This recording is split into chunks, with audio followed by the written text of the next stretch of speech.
una producción de Noticias Monumental.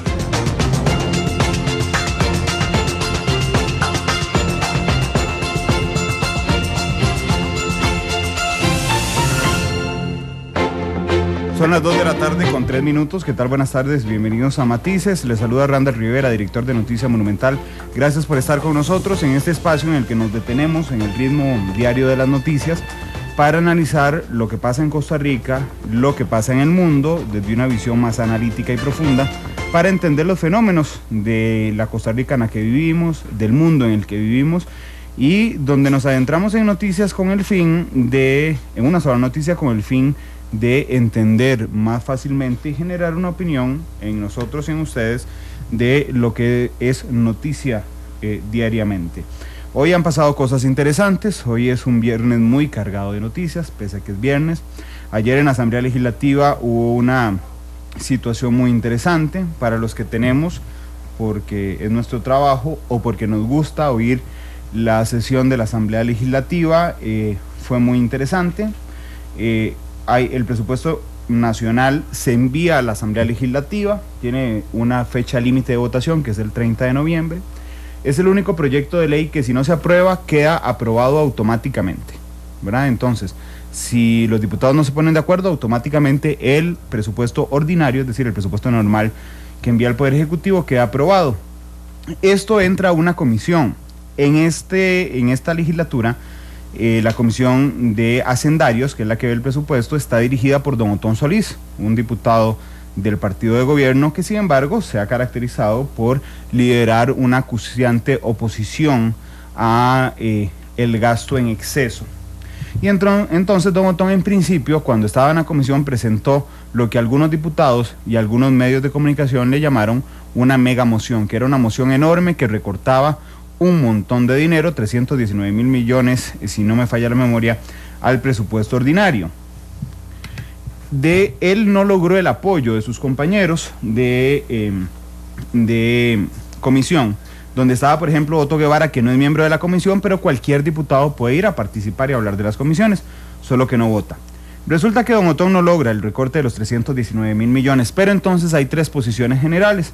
Hay una posición de un corte de 97 mil millones, que además es enviada por el Poder Ejecutivo, admitida por la mayoría de diputados, y sale una cosa que se llama un dictamen de mayoría, es decir, una recomendación al plenario legislativo de cómo aprobar el presupuesto. El primer dictamen, que era firmado por la mayoría de diputados de la comisión, traía recortes de 97 mil millones de colones. Hay una segunda opinión, que entonces se convierte en un segundo dictamen, que era del jefe de fracción del Frente Amplio, don Gerardo Vargas, que traía recortes, pero más pequeñitos, cuidando no cortar en algunos aspectos que para ellos eran esenciales.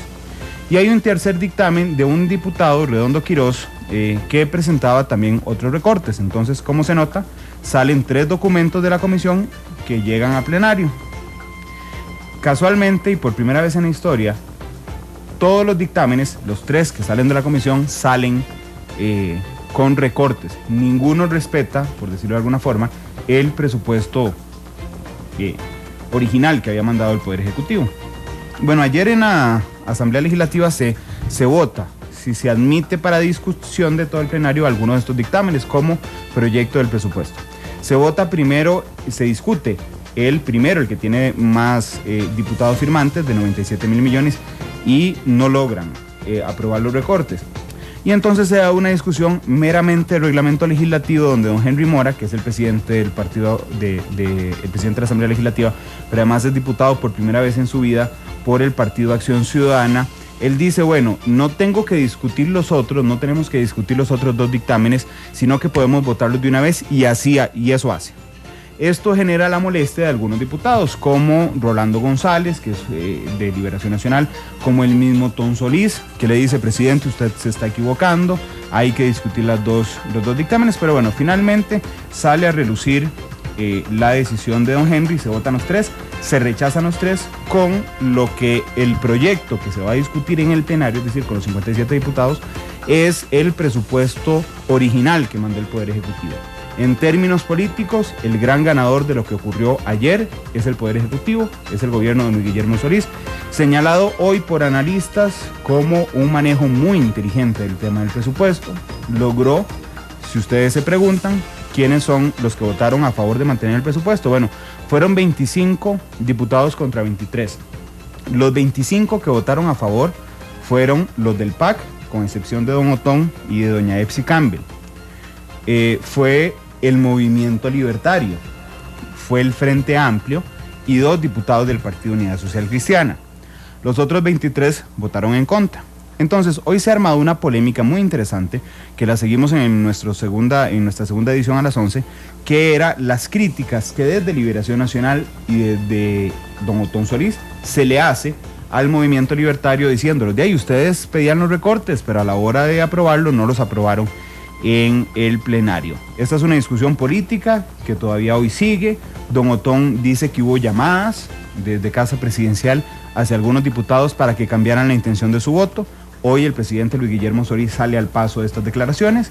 Inclusive antes de que la prensa se lo preguntáramos, dijo, antes de que me pregunten lo de las llamadas, efectivamente yo llamé a algunos diputados ayer, no pretenderían que yo me quedara quieto en el tema del presupuesto, dice el presidente Solís, pero hace una aclaración y dice, solo llamé a diputados de la fracción del PAC. Esto es una de las partes de la polémica, y la otra, por supuesto, sigue siendo la decisión de don Henry Mora de votar de una vez los dictámenes, algo que los opositores están planteando como una violación al reglamento legislativo. Esta es la polémica que hay hoy en las noticias, por una parte. Por otra parte, en temas internacionales, pero que toca directamente a Costa Rica, el presidente de los Estados Unidos, Barack Obama, recordemos, tuvo unas elecciones de medio periodo. Unas elecciones de medio periodo es cuando la gente decide, los votantes deciden a quién pertenece el Congreso y el Senado, la Cámara de Representantes y el Senado, lo que nosotros entenderíamos como la Asamblea Legislativa. Todos los presidentes desde Roosevelt en Estados Unidos en el 40 han perdido, en el 45 han perdido escaños, es decir, cantidad de diputados en esas elecciones de medio periodo. Pero a Obama le pasó algo muy interesante. Perdió primero hace algunos años la Cámara de Representantes, pero le quedaba el Senado en su partido, el Partido Demócrata. Pero ahora no solo pierde senadores del Partido Demócrata, sino que se vuelve minoría. Es decir, su Cámara de Representantes y sus Senado están en manos del partido opositor, que es el Partido Republicano. Cuando algunos analistas internacionales intentan descifrar lo que pasó en estas elecciones de medio periodo, dicen que uno de los elementos es que los votantes latinos, que representan una enorme fuerza en los Estados Unidos, no salieron a votar, recriminándole al presidente Obama con no haber cumplido durante los 6 años que lleva de mandato, no haber cumplido algunas promesas para los inmigrantes. Y es por eso que anoche el presidente Obama anuncia, por ejemplo, que las personas, los niños nacidos antes del 2010 automáticamente se convierten en residentes, aunque sean hijos de personas que estén ilegales en Estados Unidos. Esto, hoy en la mañana, cuando estábamos en nuestra primera emisión, una costarricense en New Jersey, Lindsay, que nos escucha todos los días, nos cuenta a través de Twitter que la familia de ella está muy contenta por la decisión del presidente Obama. Y entonces esto deja de ser una noticia internacional para convertirse en una noticia internacional con fuertes efectos en los costarricenses, y hoy al mediodía les traíamos la declaración de algunos costarricenses, particularmente viviendo en New Jersey, que están muy contentos por la decisión del presidente Obama, que no hay que tener 2 dedos de frente para entender que está presionado además en temas electorales y que necesita que en las elecciones presidenciales, él ya no se puede tirar, ya tomó sus 2 periodos consecutivos, la gente vote por el Partido Demócrata, que seguramente podrá ser representado por Hillary Clinton, que intentará convertirse entonces en la primera mujer presidenta de los Estados Unidos. Los gobiernos de México y de Centroamérica han aplaudido la decisión del presidente Obama, porque somos los que más sumamos juntos la cantidad de personas en condición irregular migratoria que están en los Estados Unidos. Y finalmente, en noticias internacionales, ayer hubo una enorme manifestación en México por la desaparición de los 43 estudiantes que querían ser educadores allá en Iguala, en México, en Guerrero. Y Seguramente se preguntará usted por qué yo digo la desaparición y no el homicidio. Bueno, porque aunque las autoridades los dan por muertos, bajo la declaración que hicieron 3 de los sicarios, lo cierto es que no se han logrado identificar unos restos encontrados muy demacrados y no se les puede extraer el ADN tan fácilmente diciendo que son estos señores, entonces, o estos muchachos más bien.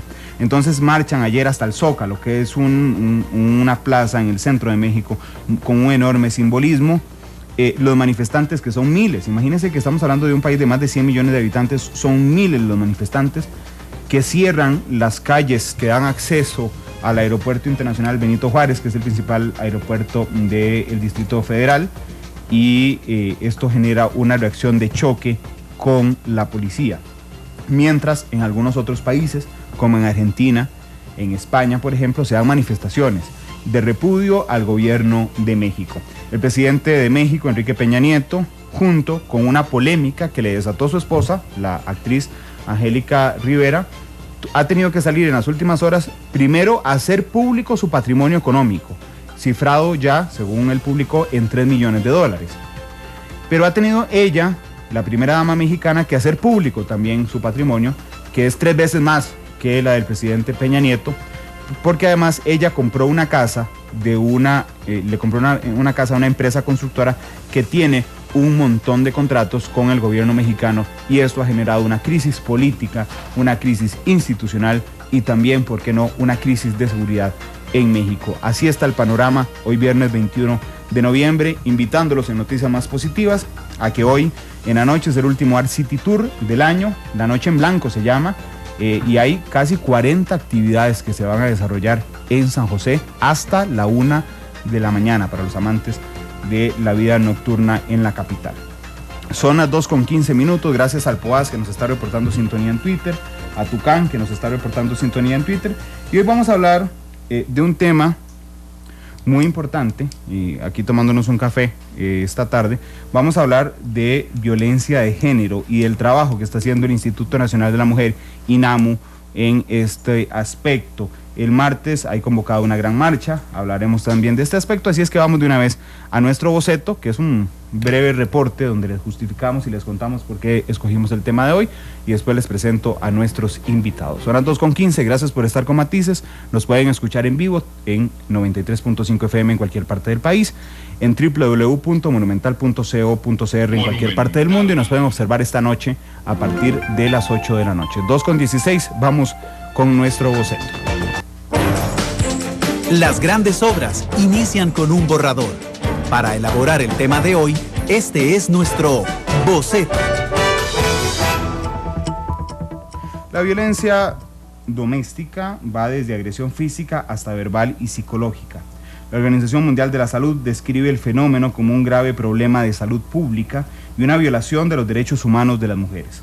Se estima que en el mundo 35% de las mujeres han sufrido violencia de pareja o violencia sexual por terceros en algún momento de su vida. En Costa Rica, durante el 2013, se dieron 46.645 denuncias por delitos tipificados en la Ley de Penalización de Violencia contra la Mujer. En lo que va de 2014 se han reportado 18 feminicidios.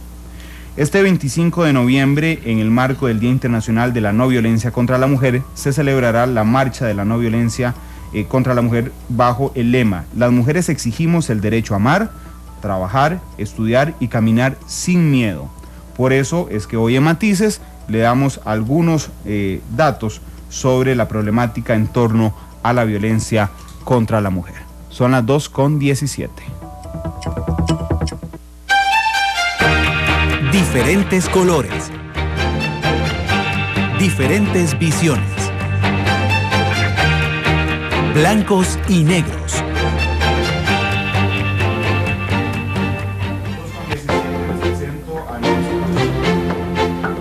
2:17, les presento a nuestros invitados. Está con nosotros primero doña Ana Hidalgo, ella es coordinadora del área de violencia de género del INAMU. Doña Ana, buenas tardes, es un gusto recibirla en Matices. Muchas gracias, igualmente, gracias por la invitación. Y está con nosotros también don José Manuel Salas, que es del Instituto WEM. Don José Manuel, ¿qué tal? Buenas tardes. Muchas gracias, buenas tardes para usted y para las personas que nos escuchan. Yo estaba leyendo antes de la entrevista, doña Ana, algunos datos que lo alarman a uno enormemente. Precisamente los estaba leyendo en la convocatoria para la marcha del próximo martes. Nada más déjeme abrirlo porque aquí se me cerró. Porque daban los datos del último año, pero también el promedio diario de esa misma hoja. Y quería empezar con el dato que me llamó más, me alertó más. Por ejemplo, las mujeres que aparecen como víctimas en solicitudes de medidas de protección de la Ley de Violencia Doméstica son 138 por día. 138 por día es la cantidad de mujeres que pide medidas de protección. ¿Cómo abarcar este problema con estos números tan alarmantes, doña Ana? Sí, efectivamente hicimos este ejercicio que usted menciona para tratar de aterrizar a una cifra diaria varias de las estadísticas judiciales, incluyendo esta que usted menciona, porque a veces una transmite números globales y no se logra entender qué quiere decir eso en términos de cuántas mujeres diariamente pueden estar siendo afectadas por diferentes delitos. Uno de los otros que están aquí planteados, que también nos preocupa mucho a nosotras, tiene que ver con 4.6 mujeres diarias víctimas de violaciones. Este último, digamos, en el entendido también de que muchas violaciones no se denuncian. Yo casi diría que igual cantidad o más de las que se denuncian. Sí. Porque enfrentar la justicia penal en temas de violaciones es una cosa muy compleja. Y yo le decía ayer a un grupo de compañeras que estábamos en esto, en un círculo, a pesar de que nosotros somos, ¿verdad?, las que estamos en estos temas desde hace mucho tiempo, si a nosotros nos llegase a pasar algo así, ¿cuántas iríamos a poner la denuncia? Porque es complejo, es un vía crucis muchas veces, la parte probatoria, es un vía crucis todo el proceso de la prueba, etcétera. Entonces, efectivamente son cifras significativas, son importantes, razón por la cual estamos nosotros planteando efectivamente de que el problema de la violencia contra las mujeres sigue siendo un problema significativo en este país, grande, frente al cual todavía tenemos una deuda. Han habido avances importantes. La Ley de Violencia Doméstica, estos 138 situaciones en las cuales mujeres de todas las edades, porque aquí estamos hablando no solamente de mujeres adultas, son también niñas y un problema creciente de mujeres adultas mayores, hombres también adultos mayores, ¿verdad? Que tiene mucho, todo esto tiene que ver con esta sociedad, ¿verdad?, que es tan violenta, pero también tan excluyente, tan creadora de vulnerabilidades de las personas, ¿verdad?, por razones de sexo, por razones de edad, ¿verdad?, en el cual, bueno, las personas adultas mayores después de cierta edad ya no son productivas en un sentido económico. Toda esa pérdida de nociones de cómo construir una sociedad inclusiva e igualitaria tiene estos impactos en las mujeres. Y pues es la razón de que estemos teniendo que volver a insistir en la necesidad de hacer este tipo de actividades como la marcha que tenemos el martes, para volver a llamar la atención a la sociedad de que tenemos que hacer algo. Hemos hecho cosas, pero pareciera que no estamos haciendo lo suficiente. Pero ustedes hacen un ejercicio interesante que con las diferentes dimensiones, permítame compararlo con el Estado de la Nación. El Estado de la Nación, en la edición 19, que fue la del año pasado, se planteó él mismo, el programa, desafiar 13 mitos que existían. Y ustedes, conforme a estos datos, que se los voy a dar a conocer, generan 5 verdades o 5 enunciados y 3 mentiras sobre la violencia entre las mujeres. De los datos que ustedes nos cuentan, por ejemplo, dicen que las denuncias por delitos de ley de penalización de violencia contra la mujer es de 43 por día, que de violación o tentativa de violación, que usted nos habló, es de 4,6 por día. Las mujeres como víctimas en solicitudes de medidas de protección son 138 diarias, y la violencia patrimonial en derecho efectivo a la pensión alimentaria alcanza 89.703 colones, monto promedio diario. Y aquí sacan 3 mentiras, y me iba a permitir ir de una en una. La primera que ustedes nos coloca en el documento, dice: la violencia que sufren los hombres es igual a la que sufren las mujeres. Ustedes dicen esto es mentira.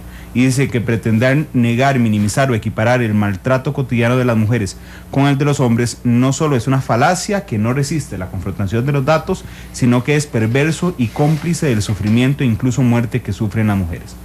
¿Por qué ustedes dicen que la violencia que sufren los hombres no es igual a la que sufren las mujeres, doña Ana? Claro, antes de aclararle un dato, sí. Estos 89.703 colones es el promedio de la pensión mensual. Okay. No diaria, digamos. Esto tiene que ver con algunas afirmaciones que se han hecho en el sentido de que la pensión alimentaria de los niños es una pensión que está por encima de las posibilidades, o muchas veces millonaria, ¿verdad? Que es una mentira. Que es por caso, no es por niño. Exactamente. Por expediente, digamos. Por expediente. Usted puede llegar y tener 3 hijos y le dan esa pensión, digamos. Okay. Porque además las pensiones se calculan en un balance entre las necesidades de los niños, el costo económico, digamos, del costo de la vida, y las posibilidades de pago de la persona que es el deudor alimentario, o la persona que tiene que cumplirlo, ¿verdad? Ahorita vamos a caer a eso, porque sí. Es un punto en particular. Pero entonces, digamos, respondiendo a su pregunta, primero que todo, me parece que es muy importante decir que las mujeres siempre hemos estado históricamente, usted encuentra a las mujeres en la historia, en el mundo, luchando contra las guerras, encabezando los movimientos pacifistas, encabezando la lucha por la dignificación de la vida. Entonces nosotros estamos en contra de cualquier tipo de violencia, ¿verdad? O sea, nosotros no estamos hablando a favor de que alguien sí puede ser violentado, o no nos interesa que sea violentado. De hecho, el feminismo, los feminismos como corriente política, ideológica, filosófica, reivindican la posibilidad de la construcción de una sociedad inclusiva, no violenta, y es una sociedad para todas las personas, para los hombres y las mujeres. Esto lo digo porque parte por varias razones. Primero, ahora venía pensando de que cuando estamos hablando de la violencia contra las mujeres, que no es solo la violencia doméstica, digamos, porque aquí pusimos algunos datos, pero no hablamos del hostigamiento sexual, no hablamos de la trata de mujeres, ¿verdad? En las cuales la mayor parte de las víctimas somos las mujeres, ¿verdad? Entonces yo venía pensando de que uno de los principios para tener esta conversación es primero reconocer que es un fenómeno social complejo, es multifacético, no tiene una sola forma de solucionarse, no es solamente una vía para encontrar los caminos, que nos demanda de nosotros entender que cuando estamos hablando de estos temas siempre hay personas involucradas, ¿verdad? Uno viene aquí a un programa a hablar de violencia contra las mujeres o violencia en la familia, y estás hablando de personas concretas, estás hablando ser un niño o una niña que crece en un ambiente de violencia, lo marca para toda la vida. Entonces, bueno, hay que tener necesariamente la posibilidad de sentarse a conversar en un marco de respeto, en un marco no de enfrentamiento ni de antagonismos, porque no vamos para ninguna parte. Y esto lo digo porque hablar de la violencia contra las mujeres no es hablar en contra de otras o a favor de otras violencias, ¿verdad? Entonces, ¿y por qué seguimos hablando de violencia contra las mujeres de manera específica? No es para negar otras posibilidades de violencia, es porque estos datos que usted menciona son absolutamente contundentes en Costa Rica, pero si usted los analiza en relación con la situación en muchos otros países del mundo, son iguales o peores, ¿verdad? Porque bueno, eso lo podemos comparar en el sentido de Costa Rica. Hay otras sociedades donde el nivel de discriminación, de exclusión de las mujeres es mucho más grave, ¿verdad? O sea, nosotros en este país, por razones de la cultura, a las mujeres no se nos practica la mutilación genital femenina, pero son millones de mujeres, niñas sobre todo, porque eso es algo que se hace que todavía se le sigue practicando ese tipo de prácticas abominables, que en Costa Rica a nosotros nos parece eso no es posible. O por ejemplo, las mujeres que en algunas sociedades no pueden salir a la calle si no van con un varón a la par.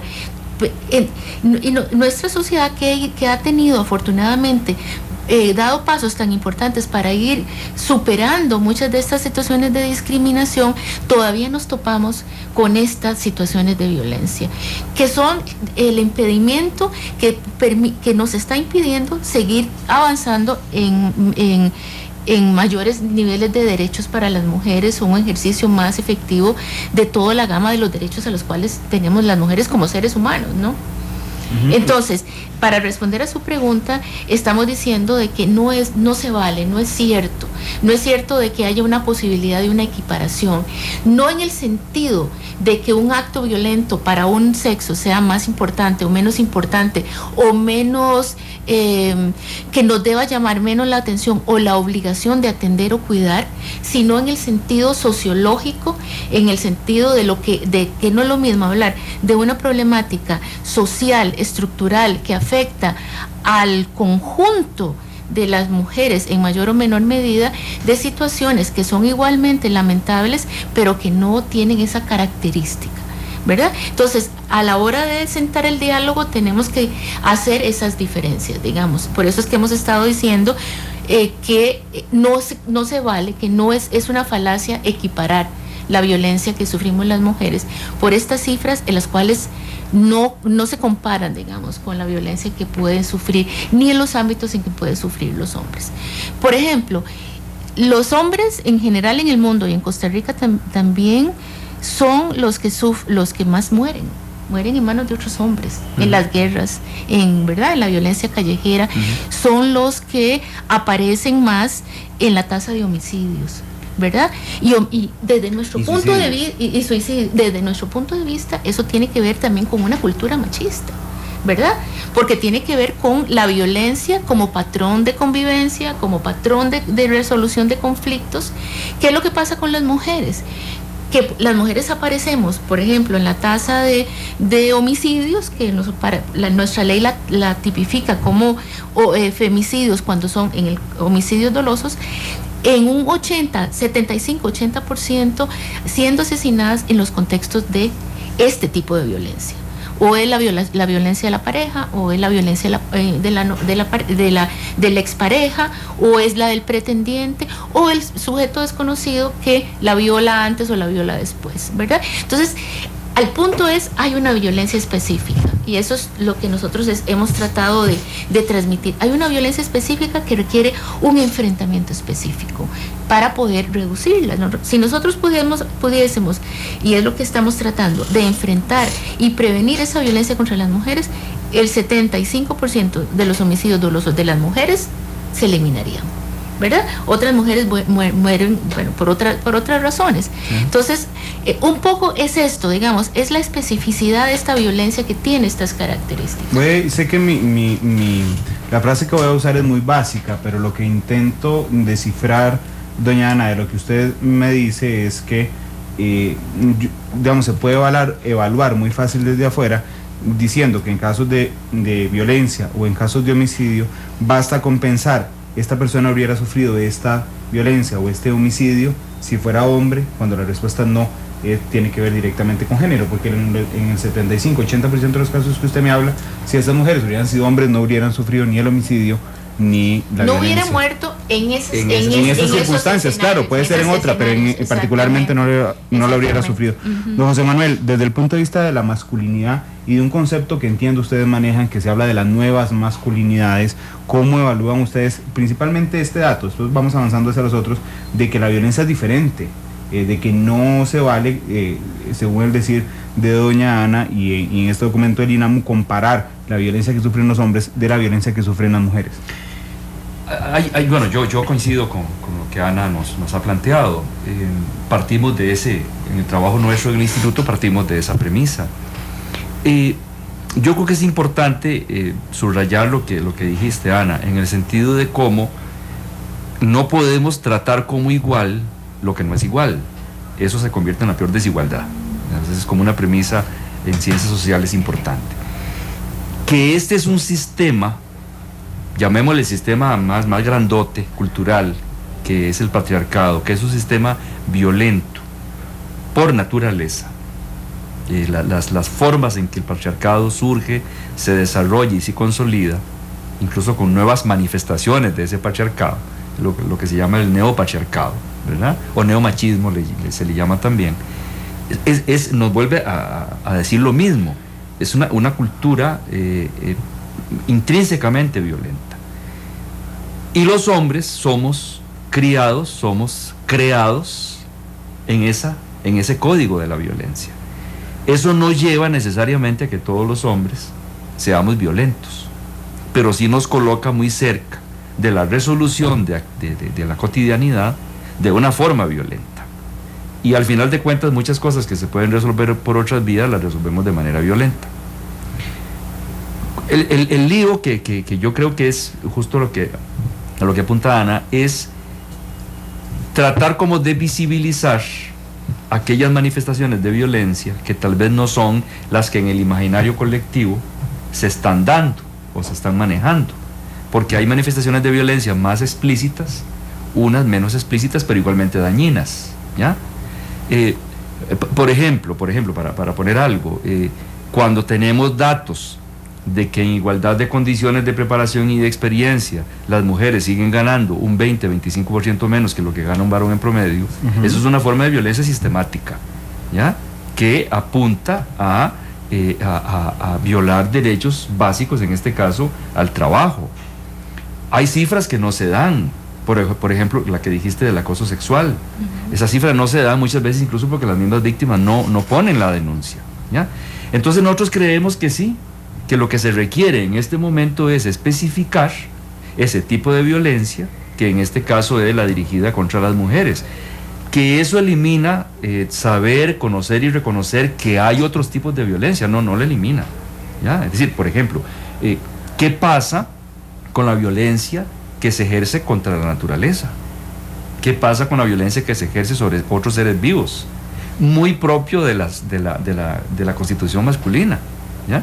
Los hombres somos criados para agredir sistemáticamente a la naturaleza, ya sea en forma más individual o en forma colectiva.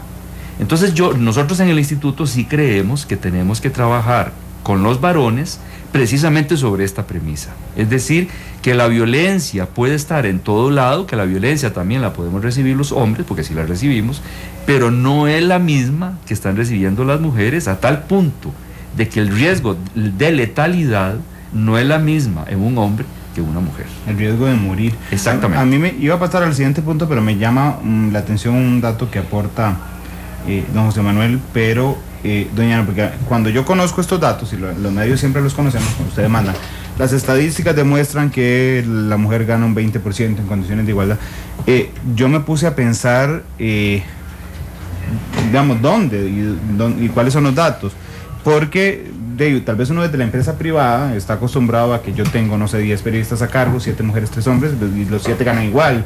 ¿Verdad? En la función pública normalmente es así. ¿De dónde se obtienen estos datos? Es una pregunta que yo siempre me hago, no solo de dónde se obtienen instrumentalmente, sino a dónde está esa diferencia en instituciones públicas, en privadas, en labores que no son reconocidas, digamos, como empleo, sino tal vez como subempleo. ¿A dónde está? En la mayor parte, o sea, hay menos discriminación salarial en la función pública, porque hay más posibilidades y más regulaciones, ¿verdad?, para garantizar que no se den. Hay más presencia de diferencias salariales sustantivas, como en 2 estratos, en las partes gerenciales, ¿verdad?, y en la empresa privada, ¿verdad? Donde hay como más posibilidades para no cumplir con las regulaciones o para que sean elementos subjetivos de definir el salario que gana cada uno. Sí, pero además porque se vinculan con el problema de que yo necesito el trabajo y esto es lo que te ofrezco, ¿verdad?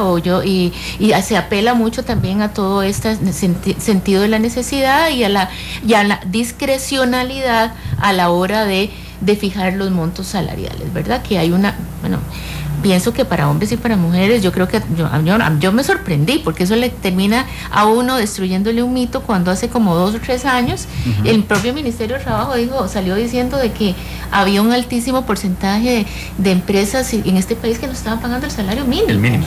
¿Verdad? Entonces uno dice, bueno, es una destrucción de un mito, ¿verdad? Porque uno dice, bueno, mínimamente el salario mínimo. Y lo que sucede es que dentro de todas esas condiciones de discriminación que hay un núcleo que nos afecta en general a hombres y mujeres, ¿verdad? Que estamos compartiendo niveles de subempleo o de desempleo. Siempre las mujeres además agregamos otra parte, ¿verdad? O sea, porque ya sea que no nos contratan, o que nos contratan todavía peor de lo que pueden contratar a los hombres, ¿verdad? Entonces, porque esta es como la expresión de la discriminación, digamos. Entonces, efectivamente, no es tanto en el empleo público, sino es en el empleo privado, y en el empleo privado que está más desregularizado, donde se dan esas. Y luego también encontramos diferencias en los niveles gerenciales, ¿verdad? Para las mujeres, que tiene que ver con también las posibilidades de ascenso de las mujeres en algunos, qué sé yo, en los bancos. Todo eso está como muy estudiado también, ¿verdad? Hay muchas limitaciones y a veces hasta autolimitaciones de las mujeres para acceder a puestos cada vez de más. Alguien nos decía una vez, creo que Juliana Martínez, vos conoces a Juliana, que hizo una investigación sobre la presencia de las mujeres en los altos puestos gerenciales, ¿verdad? De bancos, creo que era que estaba haciendo y ella nos decía, ¿por qué a las mujeres les cuesta tanto acceder? Y era un acceso que no era un impedimento objetivo, era porque muchas veces, ella decía, muchas de las cosas se hacían después de las 8 de la noche, había muchas actividades, incluso de trabajo, tal vez no, trabajo social, donde las mujeres no podían participar porque tenían otras obligaciones. Entonces era como una exclusión no manifiesta, sino que simplemente por el hecho de que las mujeres no disponemos de todo el tiempo, ¿verdad? Porque es la otra diferencia con los hombres, y tenemos otras obligaciones que nadie asume por nosotros, aunque trabajemos, ¿verdad? Habían estas dificultades que las mujeres decían, no, pero es que yo no puedo ser gerente de tal cosa porque yo veo que la dinámica hace que yo tenga que estar atendiendo cócteles, haciendo esto, haciendo lo otro, y yo cómo voy a...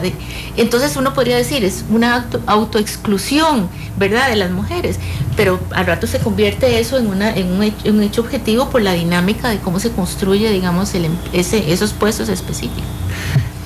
Don José Manuel, la otra mentira que incluyen en el documento dice: la justicia en Costa Rica está sesgada y está en contra de los hombres. El INAMU dice oficialmente, esto no es cierto, esto es mentira, la justicia no está sesgada y no está contra los hombres. ¿Cómo ven ustedes la legislación actual desde el punto de vista de hombre?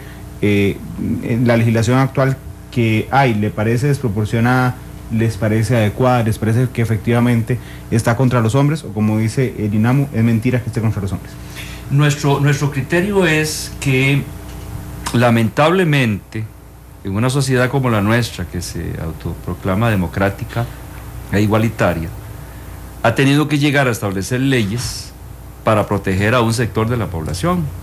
Es decir, una sociedad justa, democrática, equitativa no requeriría de ese tipo de leyes.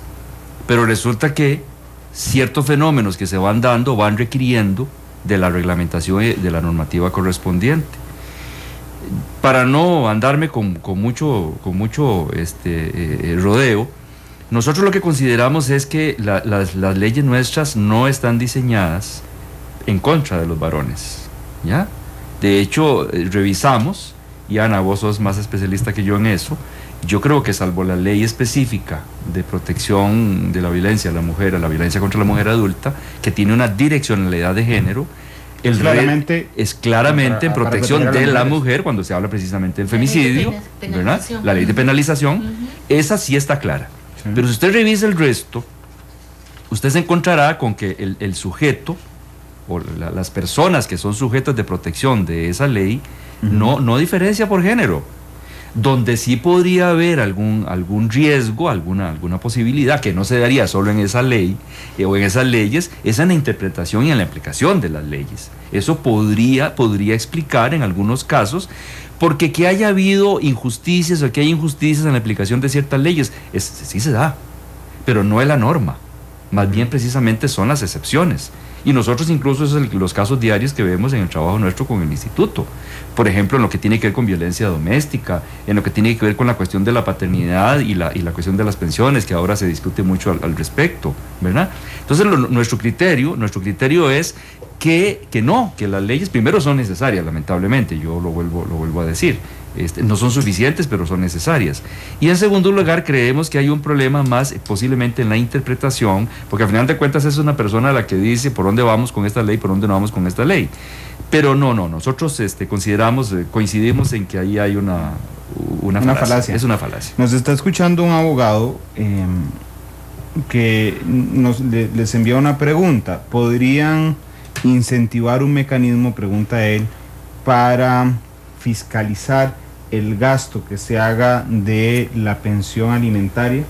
Es decir, el caso de un hombre que le da pensión para mantener a los 2, 3 hijos, ¿qué piensan ustedes de una manera de fiscalizar que efectivamente el monto de la pensión se esté dedicando a la manutención de los niños? A ver, yo pienso que se podría tratar de buscar algún mecanismo, pero lo que me preocupa es el fondo de lo que la pregunta, de lo que está implícito en la pregunta. Discúlpeme, no usé el nombre del abogado y lo voy a decir públicamente porque es un funcionario de la administración pública, pero de una oficina que no tiene nada que ver con violencia de género. Yo decía que lo que me preocupa a mí es el fondo, lo que me parece que está en el fondo de la pregunta, que dando la vuelta al revés, uno podría decir que se está suponiendo que hay un uso indebido o un mal manejo de los recursos. Vea, yo tal vez yo esté equivocada, pero yo pienso que si uno le pregunta a cualquier persona conocida o incluso desde nuestra propia experiencia de vida, uno conoce muchas historias sobre todo de mujeres, y lo decimos de mujeres no porque seamos el INAMU, sino porque esa es la realidad, de que han tenido históricamente que estar peleando por un pago de una pensión, que la mayor parte de las veces, como lo vemos con estos números, digamos, por eso es que le pedimos al Poder Judicial que no lo sacara, que no alcanzan, ¿verdad? Que no alcanzan para atender las necesidades de los hijos, ¿verdad? Entonces yo digo, en esas condiciones, 89,000 colones, que puede ser para uno, pero también para 4, yo realmente no creo que el problema sea tratar de ver en qué va la plata. Me parece incluso como una burla para muchas mujeres que se la ven a palitos, porque veamos qué es lo que sucede.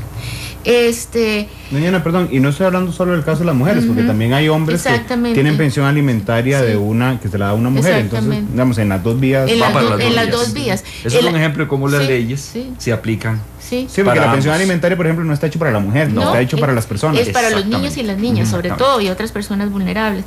Pero digamos, si uno, ¿qué es lo que realmente pasa? Y por qué, bueno, aparecemos las mujeres, porque eso tiene mucho que ver también con todo esto, o sea, con que al final de cuentas las mujeres somos las que asumimos a los niños, las que las que tenemos que ver con ellos cuando se termina una relación, cuando la pareja se va, etcétera, ¿no?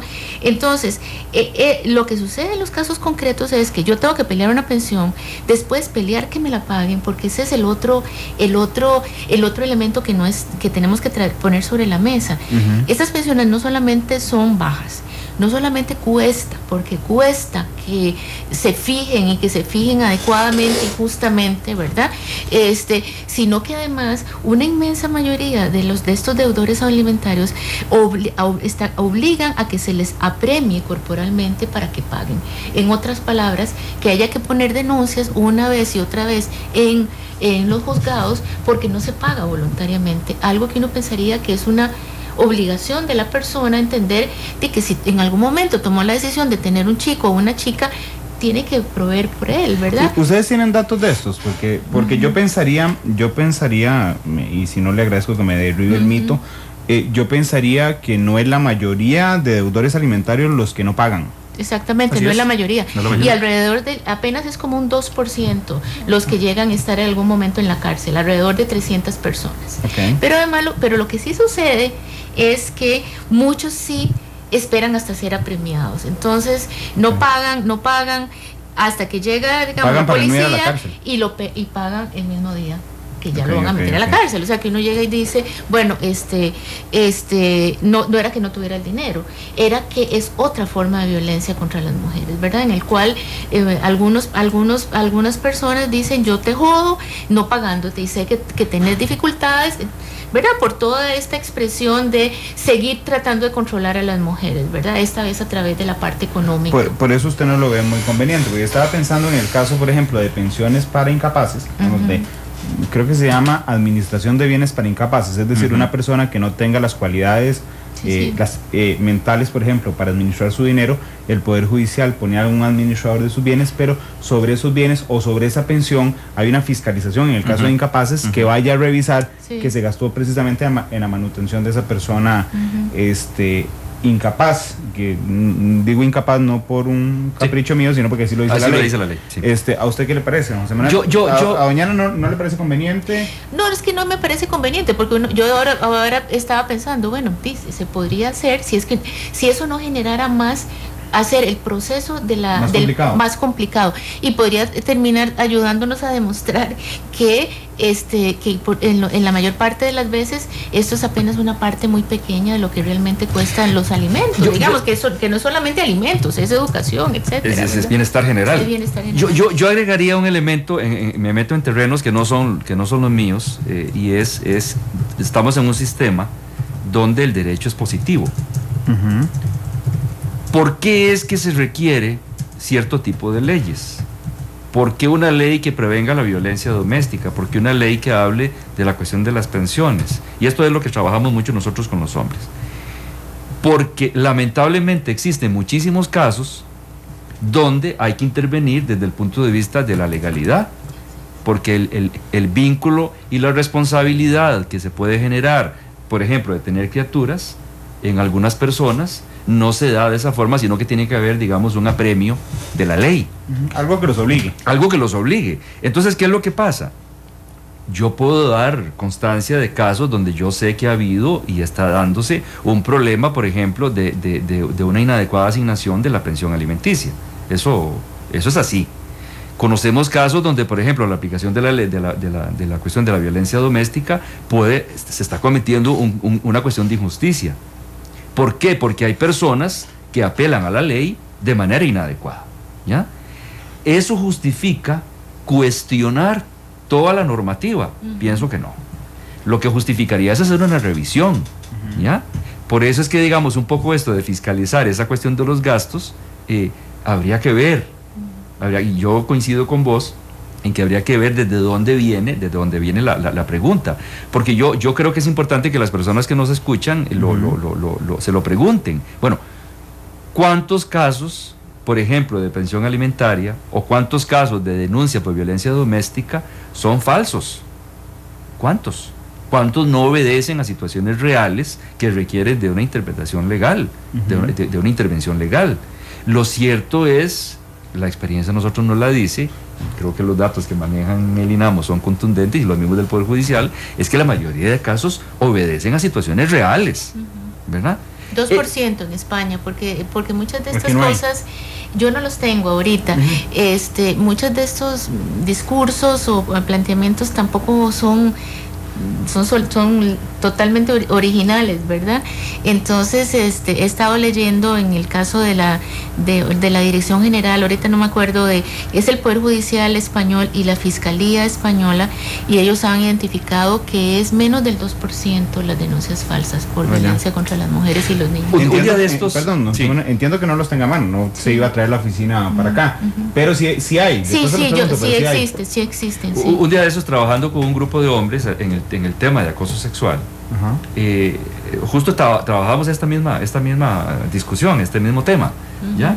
Es que miren, el problema es que sucede si yo hago esto, hago lo otro, y a mí hay una muchacha que me monta una acusación de acoso sexual porque anda con otra muchacha y anda de testigo y me la presenta de testigo y yo estoy listo. Que mi palabra contra la palabra de dos mujeres, ¿verdad? Y si la ley va en contra de los hombres y el juez, entonces yo lo que hago inmediatamente es preguntarle, dígame una cosa, ¿cuántos casos conoce usted de un montaje de esa naturaleza? Bueno, las veces que yo le he preguntado me han dicho, no conozco ninguno.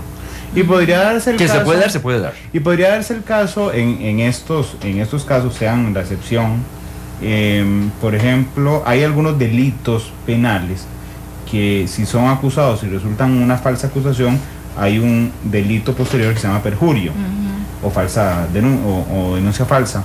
En el caso de la violencia eso no pasa, no está tipificado, digamos, si resulta no ser cierto, no aplica el perjurio. ¿Cómo verían ustedes ese método de control siendo una excepción tan pequeñita, digamos?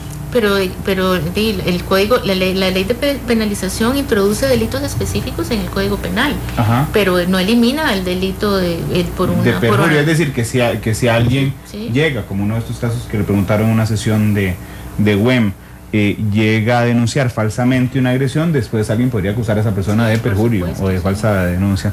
Nos están preguntando, también hay pensiones alimentarias para las mamás, ¿verdad?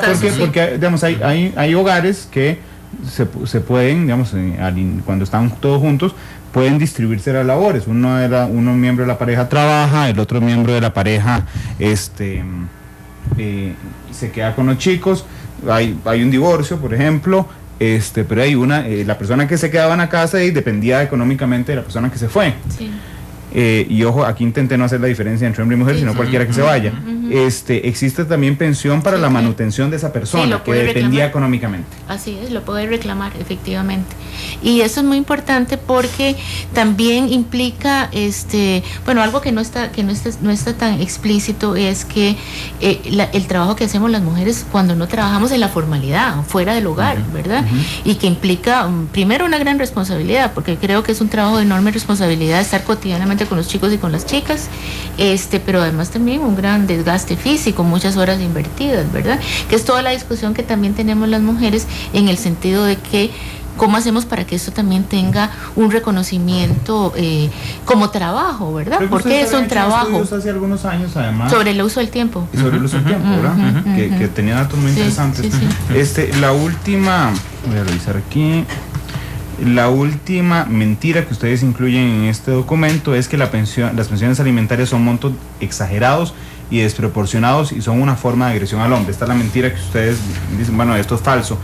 Usted nos trae datos y dice, no, el promedio de fijación de pensión, no por persona, sino por caso, es de 89,000 colones.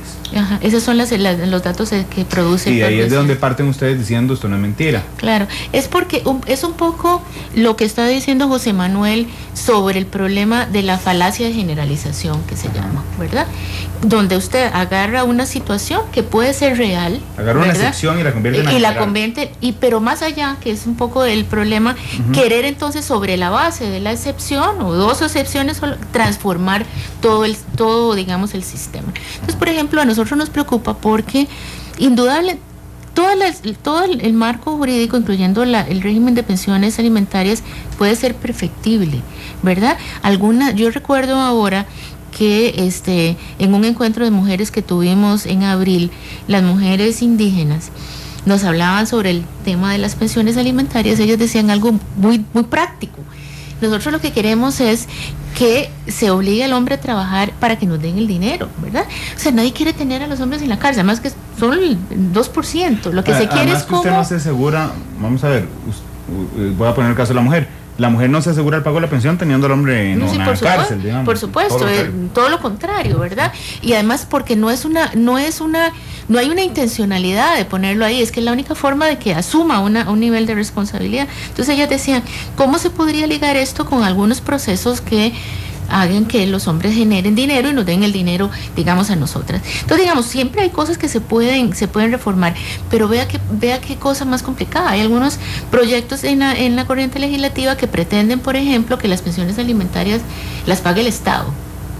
O sea, yo digo, bueno, ¿cuántos de nosotros, si nosotros estamos dispuestos a estar pagando pensiones alimentarias que en última instancia corresponden a decisiones sobre una sexualidad poco responsable en el pasado de alguien que asumió, ¿verdad? Y procreó hijos y que entonces nos lo van a plantear a nosotros, o responsable, no importa, pero que después por una situación personal se divorcia, digamos, de la pareja. Sí, pero digamos, está bien, pero ese no es el caso. El asunto es que no se vale, yo le digo a usted, por ejemplo, como algunas personas llegan a los procesos de pensiones a decir, es que yo tengo otra familia, o tengo 3 familias, ¿verdad? Y alegan una violación de los derechos de la segunda familia sobre la primera. Exacto, o su incapacidad para pagar a 3 familias diferentes, ¿verdad? Entonces, bueno, las personas tienen el derecho de unirse, de desunirse todas las veces que quieran, pero entonces aquí es donde yo digo, hay que también como ir a las raíces, y eso me parece que es parte de la educación de la nueva masculinidad, en términos de una sexualidad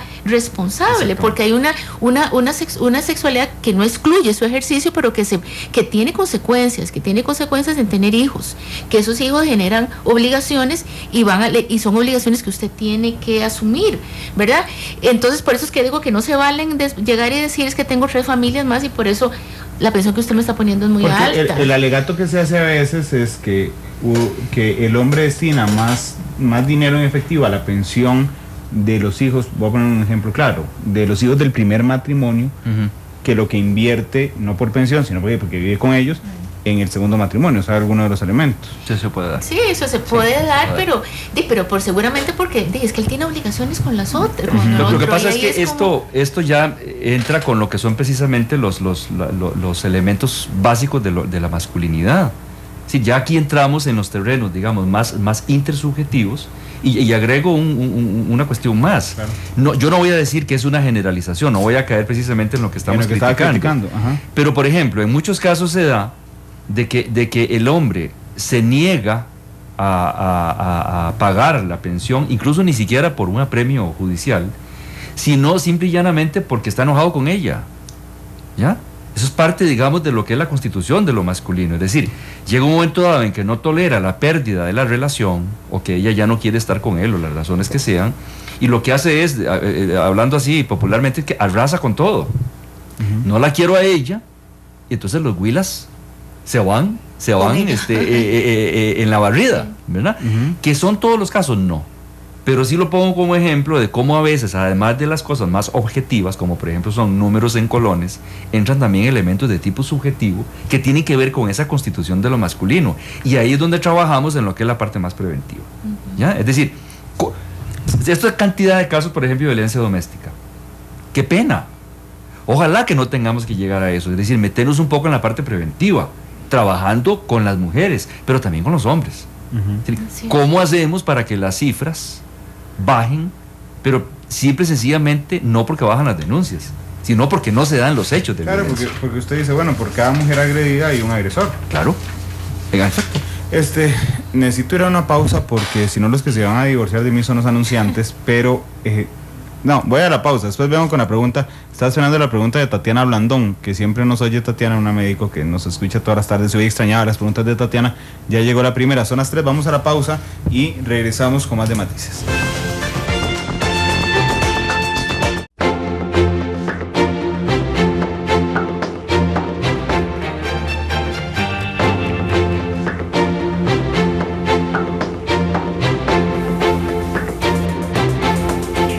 Son las 3 de la tarde con 6 minutos. Gracias por estar con nosotros en Matices. Les decía que teníamos varias preguntas en redes sociales. Dice Tucán, ¿cuántos de los casos de violencia, porque voy a ver de cuál estaba hablando en particular, cuáles de los datos de delitos tipificados en la ley de penalización de la violencia contra la mujer son reincidentes? Si conocen el dato, doña. De los que son anuales, esas son nuevas entradas, son entradas nuevas, digamos. Cada vez que ingresa una, se toma nueva. Exactamente, sí, así es. En materia penal, cada caso es un delito. Entonces, por ejemplo, si hay una víctima que denuncia, el hombre sale de la casa, la mujer sale de la casa, bueno, en este caso de violencia contra la mujer, entonces sería el hombre sale de la casa, se denuncia, se crea un expediente penal, a los 2 meses vuelve a la casa, vuelve a haber un caso a los 6 meses, entra como un caso nuevo. Digamos, es que hay dos cosas. Sí. Las medidas de protección, que es lo que usted dice, que es la medida cautelar que es en sede de familia, ¿verdad? Una medida cautelar puede durar, de acuerdo con la ley, 1 año, vigente 1 año. ¿Verdad? Si, por ejemplo, la medida cautelar es que la persona tiene que salir 1 año, en ese año ya no está vigente todo ese año. Si vuelve a presentarse un nuevo incidente de violencia, entonces la persona puede volver a solicitar una nueva medida de protección, que puede ser esa o puede ser otra, ¿verdad? En el caso de lo que se llaman los delitos, es Por ejemplo, uno de los delitos que son frecuentes tiene que ver con la violación a una medida de protección, ¿verdad? Usted le dice no se acerque y él se acerca y la agrede y usted tiene una medida de protección vigente dada en sede de familia. Usted puede apelar a la sede penal para decirle está cometiendo un delito que se llama delito de no cumplimiento de una medida de protección, pero es cada nuevo incidente. Okay. Ahora, yo creo que es importante no solamente ver el dato de reincidencia, porque es el dato oficial, el dato registrado, pero yo pienso que es importante tener claro que muchas veces cuando una mujer presenta una denuncia, primera o segunda vez, no importa cuál, cuántas situaciones de violencia recibidas se han dado para que ella llegue a presentar la denuncia, que usualmente no es que sucedió solo ayer, usualmente es una historia larga, donde las distintas manifestaciones de esa violencia se vienen dando y llega un momento en que ella dice, bueno, aquí hay que ponerle algún coto al asunto y se presenta la denuncia. Entonces yo ahí hablaría de reincidencia, pero no de la denuncia, sino de reincidencia de la conducta violenta. ¿Ustedes han hecho estudios sobre ese tema? Digamos, sobre cuánto, yo voy a ponerlo en términos muy populares, ¿cuánto aguanta alguien antes de ir a poner una denuncia judicial? Muchísimos años. Sí. O sea, semanas, años o meses. Pero si hay un estudio, digamos, yo también supongo que debe ser muchísimos años, pero tendría que buscarlo para ver, digamos, nosotros lo más universal que hemos tenido en el sentido de que no son estadísticas administrativas fue la encuesta nacional de violencia contra las mujeres que se hizo en el 2003 con la Universidad de Costa Rica y que fue una encuesta de población, o sea que para nosotros tiene datos generalizables porque fue con una muestra nacional, digamos. Y resulta que uno de los datos que había era que una inmensa proporción, lo que pasa es que no recuerdo cuál era la cifra, pero era alta, de mujeres que nunca habían hablado con nadie de su situación de violencia. Otra proporción importante de que con quien habían hablado era con la familia, ¿verdad? Con los amigos, pero nunca habían puesto una denuncia. Porque a pesar de todo lo que se dice, ¿verdad? De que el sistema judicial está sesgado, incluso las mujeres tienen mucha desconfianza y mucho miedo, ¿verdad? Miedo de que el sistema no le responda. Y a veces tienen razón, ¿verdad? Porque a pesar de todo, a veces el sistema no responde. También a veces la policía no llega a tiempo, a veces la medida de protección. Bueno, ustedes mismos, los periodistas, lo han sacado en los periódicos, en algunos de estos femicidios, cuando dicen, y fulanita de tal tenía medidas de protección, ¿verdad? Y efectivamente, pues ya ella había tratado de activar el sistema de protección de la justicia, pero igual la mataron, digamos, no le sirvió. Entonces, estas cosas también pesan. Y viera que una de las cosas más, yo pienso que preocupantes en este encuentro que tuvimos de mujeres de todo el país en abril, era el miedo que muestran las mujeres, ¿verdad? Contrariamente a lo que se dice, las mujeres siguen teniendo mucho miedo a que el sistema no responda, y mucho miedo porque hay mucha impunidad. En esta ley de violencia, de penalización de la violencia contra las mujeres, a pesar de todos estos datos que le damos aquí de delitos, los delitos que llegan a tener una acusación, al final de cuentas no llegan a ser ni el 3%. La inmensa mayoría son desestimados, son sobreseídos o simplemente no, porque hay un problema probatorio, digamos. Es que la lógica penal es una lógica muy, muy particular, y constituir pruebas en materia de violencia en las relaciones de pareja es muy complicado, porque llega un momento en el cual puede ser que lo único que usted tenga es su relato contra el relato de la otra persona, ¿verdad? No, pero es que aún teniendo pruebas, creo que lo dijiste ya 2 o 3 veces, creo que hay que decirlo de nuevo, es que el problema es que impera el miedo.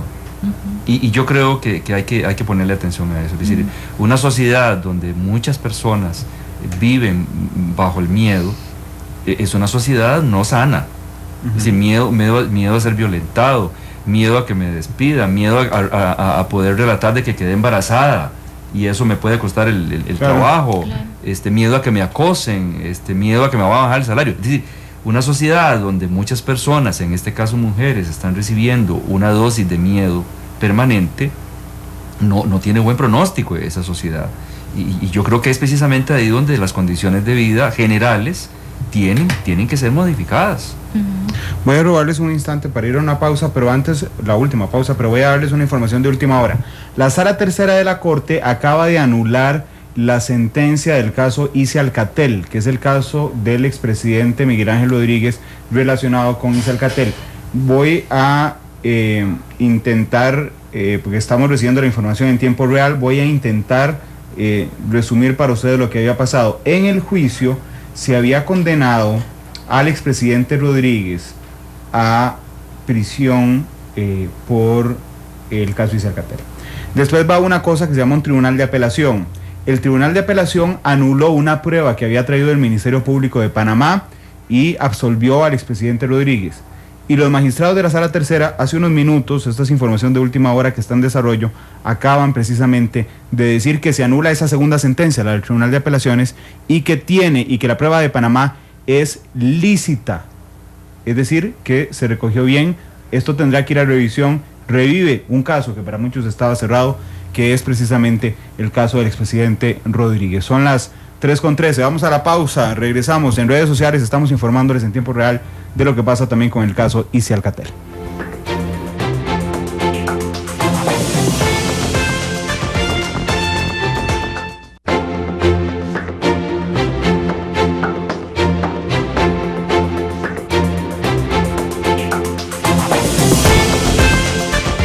Todos los colores y puntos de vista se mezclan.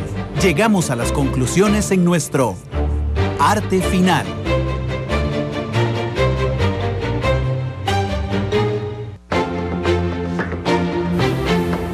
Son las 3:19, les presentamos información de última hora. La Sala Tercera de la Corte ha anulado la sentencia que absolvía al expresidente Miguel Ángel Rodríguez del caso Isi Alcatel. Esto ha generado, desde que lo anunciábamos hace algunos segundos en redes sociales, toda una erupción en el Poder Judicial, porque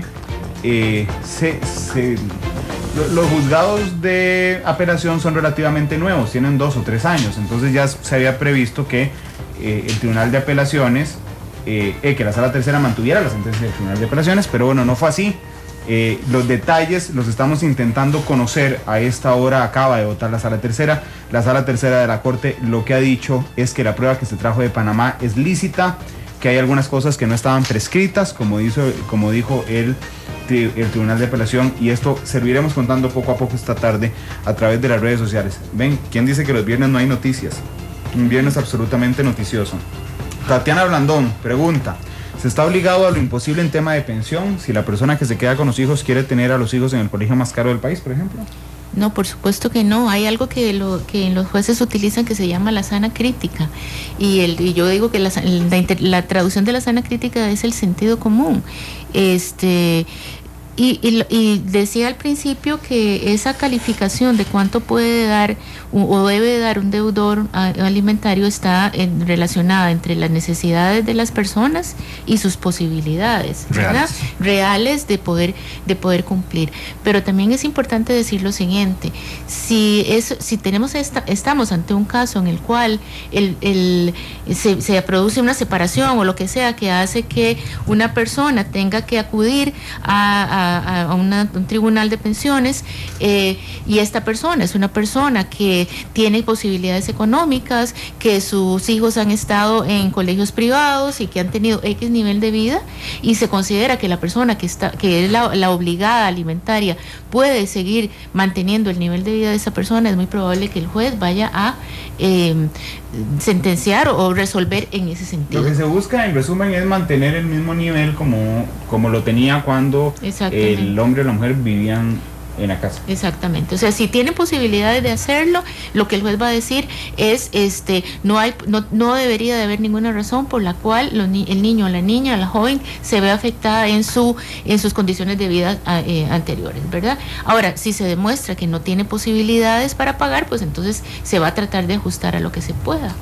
Pero además va encadenado, es decir, que si la persona, el hombre, que paga pensión, mejora su calidad de vida en un futuro, la legislación, entiendo, prevé que si hubiera estado en la casa, la condición de vida de las personas, de los niños que quedaron en la casa, mejoraría también. Es decir, va encadenada también. Y ahí yo diría, ese encadenamiento yo no lo vería solo desde la perspectiva del proceso legal. Vuelvo al punto. Si esa es la situación, yo pensaría que desde una paternidad responsable y amorosa, simplemente lo hace, sin necesidad de la coerción externa. Voy a lo mismo, ¿verdad? Sí, es decir, sí. de pronto la vida no podemos meterla todo en la legalidad. Si yo veo un padre que es sumamente amoroso y para efectos del bienestar de las criaturas, hoy puede dar 10, pero mañana puede dar 15, yo esperaría que ese amor se traduzca en ese bienestar, y no lo traduzco en colones más, colones menos. Sí. Simplemente es el acto de protección, digamos, de la parte vulnerable. Claro que el problema es cuando requerimos a la ley. Que cuando uno piensa que mejorar mi condición de vida mejora la condición de vida de los míos. Exactamente. Pero ahí el punto en específico es que los míos siguen siendo los que quedaron en la casa, porque en realidad no me divorcié de mis hijos. Así es. Exactamente, o sea, el vínculo con los hijos y las hijas no termina. No tenemos ex hijos.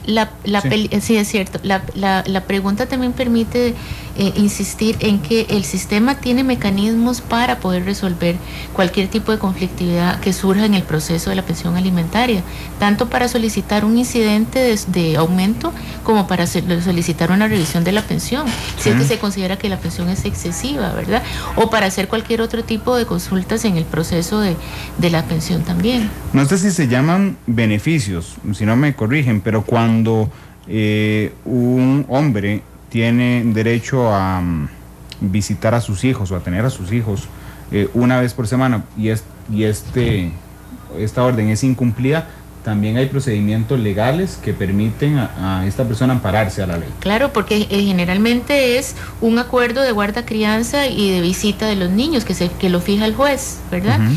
Y es una obligación de la persona que tiene a los niños y a las niñas cumplirlo, no solamente de la otra parte que es la beneficiaria de la visita. Si en este caso la mujer no quiere que el padre de los niños pueda ver a los niños y las niñas en los horarios y en los tiempos que ha fijado la ley, él tiene toda la posibilidad de decir que ella está incumpliendo y de obligarla a que cumpla, porque primero es un derecho de los niños y de las niñas estar con su papá, pero además en este caso ella tiene la obligación de cumplir lo que se fijó, ¿verdad? No es un problema de ella, es un derecho de los niños, igual que la pensión alimentaria, digamos, igual que la pensión alimentaria, que ella lucha para que él pague, es un derecho de los niños, él también tiene derecho a verlo, digamos, de acuerdo con el régimen de visitas. Pero el enfoque del derecho es desde los niños, es decir, los niños tienen derecho de que su papá los vea. Exactamente. Muchas gracias a todos por estar aquí, esta hora y media se va rápida, sin duda. Muchas gracias. Muchísimas gracias por estar aquí. Nada más para aclararle a nuestros oyentes, ya hay un comunicado de prensa de la Sala Tercera de la Corte sobre el caso del tema ICE Alcatel. Cuando lo anunciábamos en redes sociales, que dicen que si uno no raja, nadie raja por uno, lo anunciamos de primero en Monumental a través de las redes sociales, pero después viene el comunicado, ahora sí oficial de prensa, minutos después, dice que el Tribunal de Apelación de Sentencia del Segundo Circuito Judicial de San José deberá pronunciarse nuevamente por el caso ICE Alcatel, luego de que la Sala Tercera dispuso que en este caso no operó la prescripción de la acción penal y por voto de mayoría se consideró que la prueba 588, que nadie sabe cuál es la 588, pero que se conoce como la prueba de Panamá, que son unos documentos bancarios traídos de Panamá, es lícita y debe ser valorada. Para los magistrados también deben valorarse otras pruebas, 543, 544 y 545, en este caso no tenemos idea de cuáles son esas tres, pues en su criterio son lícitas. Y dijo además que el Tribunal de Apelación no valoró otras pruebas recibidas durante el proceso. ¿Para quién aplica estos cambios? Son para las personas apellidos Cibaja, Fernández, Fonseca, Quirós, Valverde, Vargas y Rodríguez, que si mi memoria no me falla serían entonces, porque la Corte solo nos manda los apellidos, sería el expresidente Miguel Ángel Rodríguez, Eliseo Vargas, expresidente de la Caja Costarricense de Seguro Social, Edgar Valverde, exgerente de Alcatel en Costa Rica, y don Guido Cibaja, exdirectivo del Instituto Costarricense de Electricidad. Me quedo corto, voy a decirle, con nosotros dos imputados de apellido Fernández y Fonseca. Ellos fueron acusados por delitos de penalidad del corruptor, corrupción agravada, cohecho impropio, corrupción agravada en la modalidad de cohecho impropio y enriquecimiento ilícito.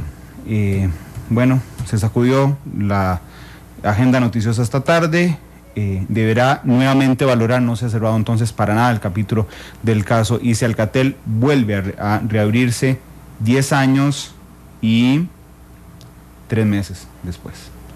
Gracias por acompañarnos, nos escuchamos a las 7 en la tercera emisión de Noticias Monumental. Feliz tarde.